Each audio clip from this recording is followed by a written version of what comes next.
श्री श्री दयानिधि परमहंस देव प्राय लोक चली 2-3 हजार लोक चलती लोक गुड़ाक चलती ठाकुर धरी मो तांको डाण बाँ हाथ मो डाण हाथ को धरती डाण हाथ बाड़ी टी धरती चलती चारिपटे लोक गुड़ा सब घेरी लोक गुड़ा घेरी तलू आ नजर रखापी ना यही समय कुकुरटे शोई सामने एटू गुरु चलीगले मुझे चलीगली गोड़ नखटा टे बाजिगला कुकुर ठी चमिक पड़े गुरु देखी ना किंतु माने भाव सहित एमती भाव कनेक्शन अच्छी मो गोटा कुकुर ठी बाजिला सी चमिक पड़े चमिकला अरे साला तू कौन ताकू गोईठा माइलु समस्त ब्रह्म अच्छी से जुआर हो सब कहले लोक अच्छा मुझे जुआर हो कहले कौन एमती जुआर हेलु साष्टांग प्रणाम ताठी ब्रह्म अच्छी तू साष्टांग प्रणाम गुरु कहते मु साष्टांग प्रणाम होजे साष्टांग प्रणाम हो सी कहे रे ताने जमी मत रागटा मोर जोर हम ताने ये जो प्रणाम हबार जे एकमात्र कथा हूँ जे तोठे अहंकारटा नष्ट हो जाऊ से अहंकार नाश कर गोटे हूँ ये जे कुकुर ठे सब ब्रह्म अच्छा समस्त ब्रह्म साधु को पचारे कहली बाबा आपन को गोटे जगह को जाइए आपन को झाड़ा लगे आप पाइखाना गला को देखिले कला पिंगुड़ी किमित आप झाड़ा बसवे पछा मत कला पिंगुड़ी उठीजे ऑटोमेटिक उठीजे तो किमित झाड़ा बसवे पानी देव पानी से पड़े ना तुम झाड़ा केमी बसव मुझे क्वेश्चन तो साधारण लोक पचारे आज्ञा आपन को पचार पचार क्वेश्चन साधु को मुझे साधारण लोक पचारनी साधारण लोक पानी गरम पानी देवे ना पानी को खाली ठंडा पानी तो बचे से उठिक न आसो कौन कर कौन कर साधु ये साधना कर झाड़ाटा को रोक न पारिकी 2 लाख पिपुड़ी की मारे से कि साधु आज्ञा फर्मुलाटा ये आपड़ जदि बर्तमान 2 लाख पिपुड़ी की आप सबुरी देह आप प्रवचन दौरान सबुरी देह नारायण तुम क्या बर्तमान मारन काठ पाठाण नारायण ताले आम 2 लाख पिपुड़ी मारिया केमी 2 लाख जीव हत्या हम आम मारिदेबू संसार मनुष्य मारिदे पिपुड़ी गुड़ा कौन साधु को जे साधना कर तार उत्तर से देवे आज्ञा 10 वर्ष जदि बर्तमान गोटे जोग करी सी जदि पानी रे बर्तमान चलिकी पड़े जाऊँ बर्तमान 10 टका को डरिकी लाभ कौन होची आज्ञा किसी लाभ नहीं साधना कले 10 वर्ष कौन हासिल कर पानी चली क्या साधना ये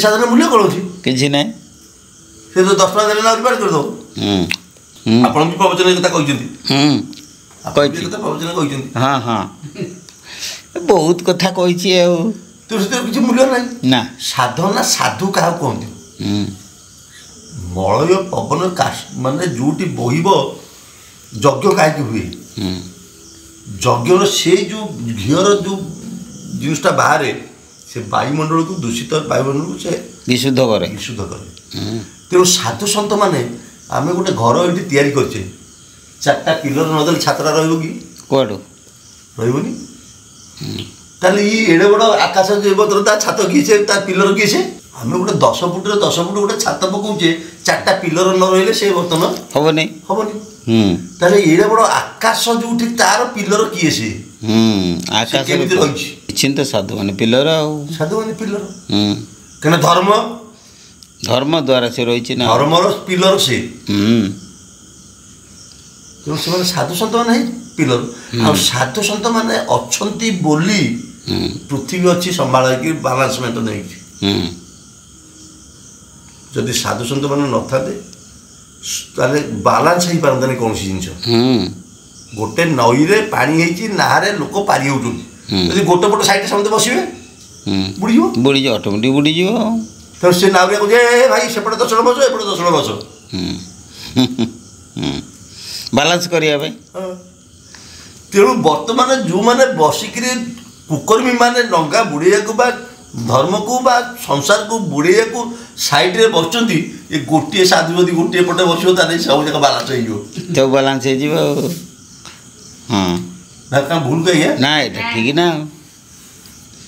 ଗୋଟିଏ ସାଧୁ ଯଦି ସେଇ ଡଙ୍ଗାରେ ଅଧର୍ମ ଡଙ୍ଗାରେ ଗୋଟେ ସାଇଡରେ ଯଦି ଗୋଟିଏ ସାଧୁ ବସନ୍ତି ସେ ସବୁ ବର୍ତ୍ତମାନ ବାଲାନ୍ସ ହେଇଯିବ ନିଶ୍ଚିନ୍ତ। ତେଣୁ ବର୍ତ୍ତମାନ ତାହେଲେ ଅଧର୍ମ ଡଙ୍ଗା ଚାଲିଛି। ପାରାଦୀପରେ ଆମର ଗୋଟେ ସମ୍ମିଳନୀ ହେବାର ଥିଲା। ସେତେବେଳେ ଟିଭି ଫିଭି କିଛି ନଥିଲା, ଖାଲି ରେଡ଼ିଓ ଥିଲା। ଯଦି ରେଡ଼ିଓ ଥିଲା, ରେଡ଼ିଓରେ ଆନାଉନ୍ସ କଲା ଯେ କାଲି ସେଇ ପାରାଦୀପିକି ଗୋଟେ ଘୂର୍ଣ୍ଣି ବାତ୍ୟା ଆସୁଛି। ଯଦି ଆସୁଛି, ଆମର ତ ହେବା କଥା ଧର୍ମ ସମ୍ମିଳନୀ, ମୁଁ ସିମୁଖରୁ ଶୁଣିଛି, ଗୁରୁଙ୍କ ସିମୁଖରୁ ଠାକୁର କହିଲେ ମୋତେ ଗୋଟେ ନାଲି ନାଲି ଗୋଟେ ବଡ଼ଟେ ଦେଖାଗଲା ଯେମିତି। ତାପରେ ସେଇଠୁ ଆମେ ତ ଧର୍ମ ସମ୍ମିଳନୀ କଲୁ, ଘୂର୍ଣ୍ଣି ବାତ୍ୟା ତ ହେଲାନି। ତା ପରଦିନ ରେଡ଼ିଓ କହିଲା ସେ ଏଇ ଦିଗକୁ ଆସିବାର ଥିଲା, କୌଣସି କାରଣବଶତଃ ସେ ଦିଗ ପରିବର୍ତ୍ତନ କରିକି ସିଆଡ଼କୁ ଚାଲିଗଲା। ଆଉ ସେ ଦିଗ ପରିବର୍ତ୍ତନ କାହିଁକି କଲା ସେ ତ କାହିଁ କହିଲାନି। ମାନେ କହୁଥାନ୍ତି, ହସୁଥାନ୍ତି। ତାମାନେ ବାତ୍ୟାଟା ଆସିଲା, ବାତ୍ୟାଟି ହେବ, କିନ୍ତୁ ସେ ଯେଉଁ ଜାଗାରେ ହେବା କଥା ସେ ସ୍ଥାନ ପରିବର୍ତ୍ତନ କରିକି ସେ କ'ଣ କଲା ନା ଆଉ ଗୋଟେ ଦିଗକୁ ସେ ପଳେଇଗଲା। ଏଇଟା ହେଉଛି ସାଧୁଙ୍କର କରାମତି। ଜଣେ ଭଦ୍ର ବ୍ୟକ୍ତି ପ୍ରଶ୍ନ କରିଥିଲେ ଠାକୁରଙ୍କୁ ଯେ ସବୁ ଯୁଦ୍ଧ ଫୁଦ୍ଧ ହେଉଛି, ଆପଣ ସାଧୁମାନେ କ'ଣ କରିପାରିବେ? ସେ କହିଲେ ଯେଉଁ ଜାଗାରେ ବୋମା ଫୁଟୁଛି, ବୋମା ସେ ପକାଇବ, ବୋମା ପଡ଼ିବ, କିନ୍ତୁ ସାଧୁମାନଙ୍କର ଯଦି ମାନେ ଆଶୀର୍ବାଦ ଥିବ ସେ ବୋମାଟି ଆଉ ଫୁଟିବ ନାହିଁ ସେଠି। ଏଭଳିଆ ସାଧୁ ଆଜ୍ଞା ଭାରତ ବର୍ଷରେ ଅଛନ୍ତି। ହଁ, କ୍ଷେପଣାସ୍ତ୍ର ବି କାମ ଦେବନି ଆଜ୍ଞା। ହଁ ହଁ, ଏଇଟା ସତ। ସେ ଶୂନ୍ୟରେ ବାଷ୍ଟ ହେଇଯିବ। କାମ ଦେବ ନାହିଁ ତ। ଭାରତ ବର୍ଷ ପ୍ରତି ଆମର ମାନେ ସାଧୁମାନଙ୍କର ଅସୀମ କୃପା ରହିଛି, କରୁଣା ରହିଛି। ପୃଥିବୀରେ ଭାରତ ହେଉଛି ବର୍ତ୍ତମାନ 1 ନମ୍ବର ରାଷ୍ଟ୍ର, ଧର୍ମପରାୟଣ ରାଷ୍ଟ୍ର। ୟାଠାରୁ ଆଉ କୌଣସି ବର୍ତ୍ତମାନ ରାଷ୍ଟ୍ର ନାହିଁ 1 ନମ୍ବର ରାଷ୍ଟ୍ର, ଯେଉଁଠି ସନାତନ ଧର୍ମ ସବୁ ଧର୍ମକୁ ବର୍ତ୍ତମାନ ଦିଗ୍ଦର୍ଶନ ଦିଏ। ସନାତନ ଧର୍ମ ସବୁ ଧର୍ମକୁ ଦିଗ୍ଦର୍ଶନ ଦିଏ, ସେ ହେଉଛି ଭାରତରେ। ଆଉ ଭାରତରେ ଯେଉଁ ସାଧୁସନ୍ଥ, ଭାରତରେ ଯେଉଁ ବୁଦ୍ଧିଜୀବୀ, ଭାରତରେ ଯେଉଁ ବୈଜ୍ଞାନିକ ଇଏ ଭରପୁର ହେଇ ଅଛନ୍ତି, କିନ୍ତୁ ସେଇଟା ପ୍ରସ୍ଫୁଟିତ ହେଉନି। ସେସବୁ ଲୁକାୟିତ ଭାବରେ ଅଛନ୍ତି, ରହିଛନ୍ତି। ସେତିକି ତ କଥା, ସେତିକି ରହିଛି। ସ୍କେଲିଟନ ହେଇକି ଆଜ୍ଞା ସାଧୁସନ୍ଥ ମାନେ ବସିଛନ୍ତି। କ'ଣ ନ କରିପାରିବେ ଆଜ୍ଞା? ହଁ, ସେ ପୃଥିବୀଟାକୁ ଓଲଟେଇ ଦେବେ ଆଜ୍ଞା, ସବୁ କରିଦେବେ। ତାଙ୍କର ସବୁ କ୍ଷମତା ଅଛି। ହିମାଳୟରେ ବହୁତ ସାଧୁ ଅଛନ୍ତି, ପୃଥିବୀ ଓଲଟେଇ ଦେବେ ଆଜ୍ଞା। କିନ୍ତୁ ଆମେ ତାଙ୍କ ପାଖେ ପହଞ୍ଚି ପାରିବାନି ନା। ତାଙ୍କ ପାଖେ ପହଞ୍ଚିବ ସେ ଭଗବାନ ସେମାନେ। ଯେତେବେଳେ ବର୍ତ୍ତମାନ ଆପଣଙ୍କର ଗୋଟେ ହେଉଛି ମିଟିଂ ହେଲା, ପ୍ରାଇମ୍ ମିନିଷ୍ଟର କାଲି ଡାକିଛି ସମସ୍ତଙ୍କୁ ଏକାଠି କରିକି ବସେଇବ ବୋଲି, ଆମେ ଯାଇକି ସେଠି ବସିପାରିବା କି? କୁଆଡ଼ୁ? ସେଠି MP ମାନେ ବସିଲେ, ତାପରେ ବର୍ତ୍ତମାନ ତାଙ୍କ ରାଜ୍ୟସଭା ମେମ୍ବର ମାନେ ବସିବେ, ସେଠି ଆଉ MLA ଙ୍କ ସ୍ଥାନ ଅଛି କି? ନାହିଁ ନା।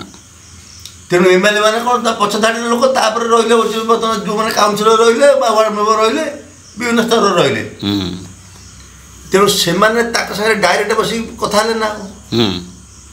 ସେମିତି ଆମେ ତ ଏଡ଼େ ବଡ଼ ଯେଉଁଠି ବର୍ତ୍ତମାନ ଯିଏ ସୃଷ୍ଟିରେ ସ୍ରଷ୍ଟା, ତାଙ୍କ ପାଖକୁ କେଉଁମାନେ ଯିବେ? ଆଗ ଧାଡ଼ିର ଲୋକ ଯିବେ ନା, ସେଇମାନେ ଯିବେ। ଆଉ ସେଇମାନେ ଆଗେ ଯିବେ। ସେ ଭଗବାନ ଆଜ୍ଞା ଏକୁଟିଆ କିଛି କରିପାରିବେନି ଆଜ୍ଞା। ନା ନା, ସିଏ ତ ଆମମାନଙ୍କ ଥ୍ରୁରେ ଡାକିବେ। ଅତି ମାନେ ଏତେ ସୂକ୍ଷ୍ମ ସୋଲକୁ ସେ ଡାକିବେ, ଆରେ ଏଇଟା କ'ଣ କରାଯିବ, ୟା ପୃଥିବୀ ପ୍ରତି କଲେ କ'ଣ କରାଯାଇପାରିବ। ଯେମିତି ପ୍ରାଇମ୍ ମିନିଷ୍ଟର ଆପଣଙ୍କୁ ପଚାରୁଛି ଆମେ ଏଇଟା କଲେ କ'ଣ ହେବ, ସେମିତି ଭଗବାନ ବି ଆଜ୍ଞା ଏମାନେ ଶଙ୍କରାଚାର୍ଯ୍ୟ ଆଜ୍ଞା ଦେହ ଛାଡ଼ିଥିଲେ, ସେ ତ ସବୁଥିରେ ଜିଣିଗଲେ। କାହା ସାଙ୍ଗରେ? ବର୍ତ୍ତମାନ ସେ ଯେଉଁ ବ୍ରାହ୍ମଣ ସାଙ୍ଗରେ, ଆସିଲେ ଯେଉଁ ପଣ୍ଡିତ, କ'ଣ ତାଙ୍କ ନାଁଟା ମୋର ଯିବାକୁ ଅଛି ମନେ ପଡ଼ୁନି, ସିଏ ବା ମଣ୍ଡନ ମିଶ୍ର ଏବଂ ତାଙ୍କ ସ୍ତ୍ରୀ ପଦ୍ମାବତୀ ମିଶ୍ର। ପଦ୍ମାବତୀ ଭିତରେ ମଣ୍ଡନ ମିଶ୍ର ଯେତେବେଳେ ହାରିଲେ, ପଦ୍ମାବତୀ ମିଶ୍ର କହିଲେ ମୁଁ ତମ ସାଙ୍ଗରେ ଡିବେଟ୍ କରିବି। ଠିକ୍ ଅଛି, ଅର୍ଦ୍ଧାଙ୍ଗିନୀ ମୋର ଅଧେ ଅଛି ଅଧିକାର ଅଛି। ଗୋଟିଏ ପ୍ରଶ୍ନ ପଚାରିଦେଲେ ଶଙ୍କରାଚାର୍ଯ୍ୟ ଦେବ, ତମ କାମସୂତ୍ର ଉପରେ କୁହ। ଇଏ ହାତ ଜାଣିନାହାନ୍ତି ସେ କଥା କହିବି ନା, ଇଏ ତ ବ୍ରହ୍ମଚାରୀ ଜାଣିନାହାନ୍ତି। ଠିକ୍ ଅଛି, ମୋତେ ଟିକେ କିଛି ଦିନ ସମୟ ଦିଆଯାଉ। ରଜା ମରିକିରି ଯେତେବେଳେ ଲାଷ୍ଟ ଯାଉଛି, ତାଙ୍କ ଭିତରେ ସେ ପଶିଲେ, ଦେହ ତ୍ୟାଗ କରିକି କହିଲେ ମୋ ଶରୀରଟାକୁ ତୁମେ ଜଗିଥାଅ। ସେ ତ ଆପଣ ଜାଣିଛନ୍ତି, ମୁଁ ଆଉ ସେଟା କ'ଣ ଆଉ କହିବି। ସେମିତି ସାଧୁ ସନ୍ଥମାନଙ୍କର ଶରୀର ଥିବ ଗୁମ୍ଫାରେ, ସେ ବସିଥିବେ। ବର୍ତ୍ତମାନ ବିଷ୍ଣୁ, ବ୍ରହ୍ମା, ଶିବ ବସିଥିବେ ସାଧୁସନ୍ଥମାନେ ବସିଥିବେ ତାଙ୍କର ଆଲୋଚନା ହେବ କ'ଣ ପୃଥିବୀକି ସନ୍ତୁଳନ କେମିତି କରାଯିବ। ସେଇ ଭାଡ଼ିର ବା ସେଇ ଆଗ ଧାଡ଼ିର ଲୋକ ସେମାନେ। ଆମେ କେଉଁ ଗାଈର ଗୋବର ଆଜ୍ଞା ଆପଣ ଟିକେ ପରେ କଥା ହୁଅନ୍ତୁ। ଆମେ କ'ଣ ଆମେ କିଛି ଆମ ଦ୍ୱାରା କିଛି ହେଇପାରିବ ନା। ଆପଣମାନଙ୍କୁ ସେସବୁ ଜିନିଷ ଆପଣମାନଙ୍କ ଲେବୁଲକୁ ସେ ଆସି କାହିଁକିନା ଆପଣ ସେ ବାବଦରେ ଆହାର ନିଦ୍ରା ମୈଥୁନ ସବୁ ପ୍ରକାର ପରିତ୍ୟାଗ କରି ଗୋଟିଏ ଲୟରେ ରହିଲେ। ଆମେ ତ ଆଜ୍ଞା ଆଧିରେ ବର୍ତ୍ତମାନ ମାନେ ଜଡ଼ିତ ଆଉ ଆମେ କେଉଁଠି ବର୍ତ୍ତମାନ ସେ ଲାଇନ୍ ପାଇବା ଯେ ବର୍ତ୍ତମାନ ସେ କଥା ଇଏ କରିପାରିବା। ଆମର ରାତି ପାଇଲେ ପେଟ ଚିନ୍ତା ଆମେ କ'ଣ ଯାଉଛୁ ଦିଅ ଦେବତା। ଆମର ରାତି ପାଇଲେ ଟଙ୍କା। ବର୍ତ୍ତମାନ କଳିଯୁଗର କାମ ସେ ନା କଳିଯୁଗର କାମଟା ସେଇଆ ଆଉ। ହଉ ସେଇ ଯାହା ହଉ ଯାହା ଆପଣ କରିବେ। ଆଉ ମୁଁ ଆପଣଙ୍କୁ ବେଶୀ ସମୟ ଦେବାକୁ ବର୍ତ୍ତମାନ ନଷ୍ଟ। ଯେଉଁ ଜାଗାରୁ ଆମେ ଆସିଲେ ସେଇ ଜାଗାକୁ ଆମେ ଯାଇପାରିବା ନାହିଁ। ତାର ଗୋଟେ ଛୋଟ ଉଦାହରଣ ଦେଲେ ଜାଣିପାରିବ। ଗୋଟେ ଖଇଁଚି ବସା ହେଉଛି, ଖଇଁଚି ବସା ହେଉଛି, ସେ ଖଇଁଚି ଦେହରେ ମାଛଟା ପଶିଗଲା ଆଉ ଫେରି ପାରୁନାହିଁ।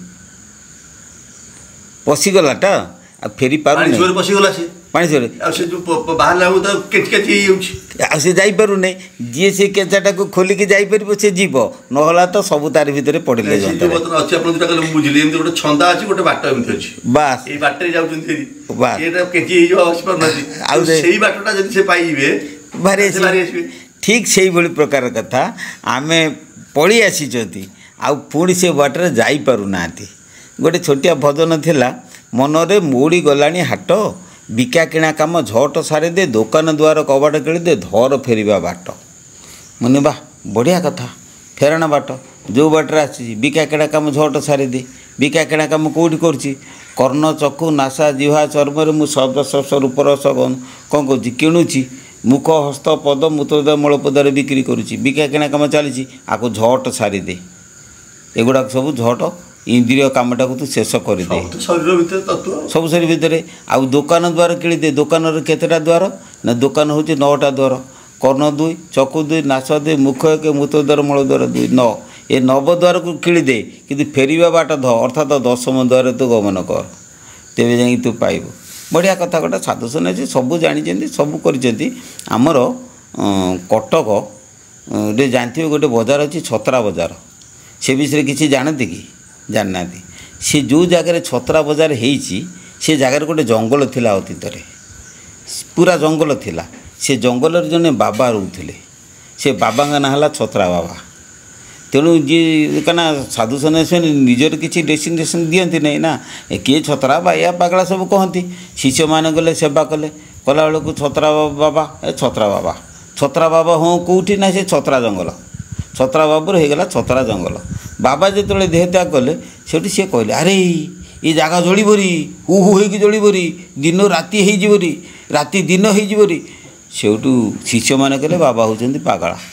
ଏ କ'ଣ ଏ ରାତି କ'ଣ ଦିନ ହେଇଯିବ, ଜାଗା ହୁ ହୁ ହେଇକି ବଳିବ ବାବା କହୁଛନ୍ତି। ସିଏ ଭବିଷ୍ୟତ ଜ୍ଞାତା, ତାଙ୍କୁ ସବୁ କଥା ଜଣା। ଭବିଷ୍ୟତରେ ପୁଣି ସେଇ ଜାଗା ହେଲା, ସେଇ ଜାଗା ଜଳିଲା, ପୁଣି ରାତି ଦିନ ହେଲା। ତେଣୁ ତାଙ୍କ କଥା ସଫଳ ହେଲା। ସେ ଯେଉଁ ଭଜନ ଲେଖିଛନ୍ତି ମୋ ହାତରେ 30ଟା ଭଜନ ପଇଲା। ମୁଁ ସେତେବେଳେ ବହୁତ ଅନୁସନ୍ଧାନ କରୁଥିଲି ବୁଝିବାକୁ, ତ ସେଇଠି ଗୋଟିଏ ଭଜନ ସେ ମୁଁ ପଦେ କହୁଛି। ବଢ଼ିଆ ସୁନ୍ଦର ସୁନ୍ଦର ଭଜନ, କୁଆଡ଼େ ଗଲା ବି ମୁଁ ପାଉନାହିଁ। ଘୁରେ ମଥା ହୋ ଭାବି ଯଥା ଅଯଥା, ଘୁରେ ମଥା ହୋ ଦେହଟା ତ ହାଡ଼ ନାଡ଼ ରକ୍ତ ମାଂସ, ତା ଭିତରୁ କିଏ କହୁଛି କଥା। ଘୁରେ ମଥା ହୋ ମୁଁ ବୋଲି ଛାଡ଼େ ସଦା ହୁରି, ମୁଁ କିଏ କାହିଁ ନ ମିଳେ ପତା। ମୁଁ ମାରି ଯେବେ ଚାଲିଯାଏ ମୁଁ, ଦେହଟା ଅଯଥା ରୂପଡ଼ା ପୋତା। ଘୋରେ ମଥା ହୋ ଭାବି ଯଥା ଅଯଥା, ଘୋରେ ମଥା ହୋ।